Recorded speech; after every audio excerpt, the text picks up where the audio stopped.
You see, the Pharisees, they were concerned about the rules. In fact, they made up more rules so they could have more to follow to look better. They were so concerned with the rules. And Jesus tells them, that's not the law. The law isn't those rules. The law is love God and love your neighbor. That's what Jesus said the law was. If you want to argue, argue with him. You see, Jesus told the Pharisees that he had no room for their legalism. Do you know something? By definition,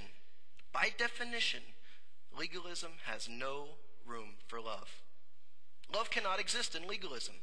So God, through Jesus, was telling the Pharisees that he had had enough of it. And a lot of times we do the same thing as the Pharisees. We make it to be about rules. But that's not what the law is. He has no room for our legalism. 1 Corinthians 13. If I speak with the tongues of men and angels, but do not have love, I have become a noisy gong or a clanging cymbal. If I have the gift of prophecy and know all mysteries and all knowledge, and if I have all faith, so much as to remove mountains, but do not have love, I am nothing. If I give all my possessions to feed the poor, how about this? Listen to this. And if I surrender my body to be burned, but do not have love, it profits me nothing. If I die a martyr's death, but don't have love, it was not worth anything. This passage is very important. It's the key. We spend our time arguing about doctrine. We preach about how the Bible's right and science is wrong. We complain about perversion in our society. And we do it without love. And you know what it says in the Bible that the world hears? It says they hear this.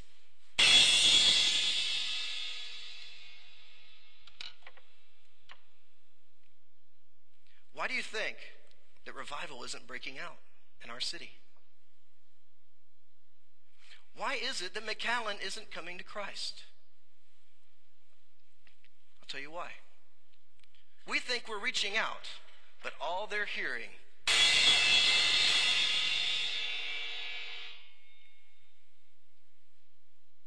that's all they're hearing from us. You know, our teaching is correct. And we have faith. And you know, we're doctrinally sound. But are we really showing the world love? You know, I think it's pretty obvious that we're not. Because the world isn't coming.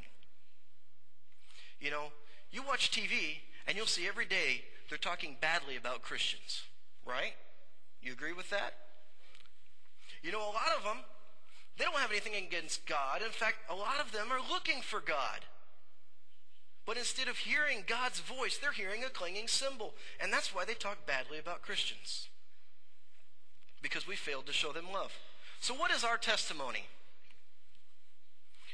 When I was in college, I got to work at the Cracker Barrel restaurant. Yes, I was a waiter. And I had the misfortune, I would say, of getting to work on Sundays a few times. You know, one Sunday, there was a girl who was working there. She was a single mother. Her name was Keena. And she came into the kitchen. This was Sunday lunch. She came into the kitchen carrying something like this. She put it down on the table. Said, "Can you believe these church people? Look what they gave me.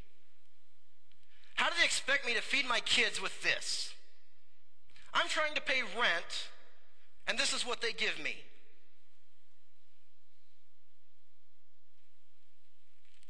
And she put it down, and she said something that I'll never forget. She said, "Those Christian church people, they're the worst people I've ever seen, and I don't ever want to be like them." So what's our testimony? When a Christian leaves a tract at a restaurant, it's not a message of love, okay? It's not. It's a message of stinginess, selfishness, right? It's because you didn't want to leave $1. And that day, there was a track that told Kina how to know Jesus. And you know what that track was? It was a clanging cymbal in her ears. That's all it was.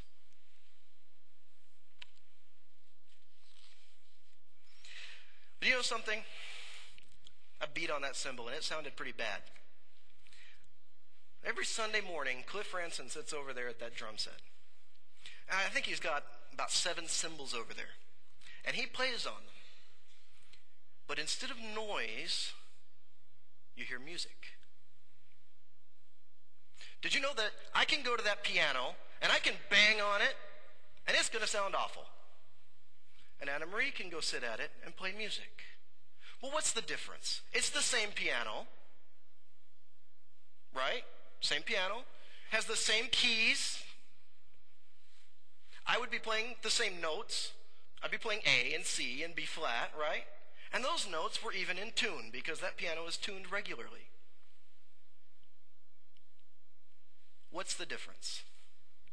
The difference is when Cliff Ranson plays the drums and when Anna Marie plays the piano, their instruments have meaning.